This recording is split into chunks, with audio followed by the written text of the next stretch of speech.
একটা আপনাদের কোনো চ্যানেল বন্ধুদের বলেছি আমি বললাম যে অনুপ্রবেশকারী থাকলে ধরার দায়িত্ব কেন্দ্র সরকারের। কেন্দ্র স্বরাষ্ট্র দপ্তর রয়েছে, বিএসএফ, সিএসএফ রয়েছে।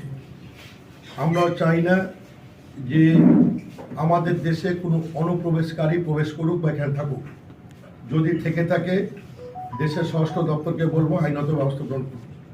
কিন্তু একটা সম্প্রদায়কে টার্গেট নিয়ে মানুষের মধ্যে আতঙ্ক তৈরি করবেন না।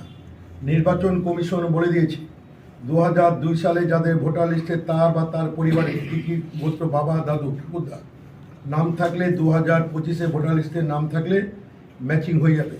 সেহেতু মুর্শিদাবাদ জেলা, এই জেলাটা নবাবের জেলা, আমাদের একটা অহংকার আছে, আমাদের গর্ব আছে। এই জেলার মানুষকে অপমান করার অধিকার বিজেপি কেউ দেয়নি।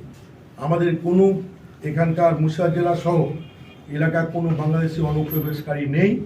সকলে বৈধ ভোটার।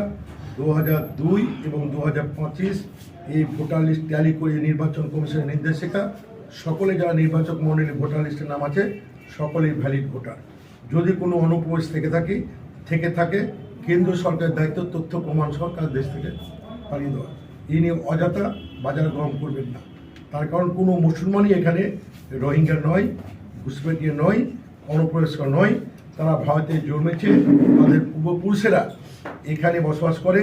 দেশ স্বাধীনতার ক্ষেত্রে তাদের অগ্রগণী ভূমিকা ছিল এবং আজকের দিনও আছে। এরা ধর্ম নিরপেক্ষ দেশে বসবাস করে। আমরা এখানে সর্ব ধর্মের মানুষকে সঙ্গে নিয়ে মুসলমান সম্প্রদায় সম্প্রীতি বার্তা দেয়।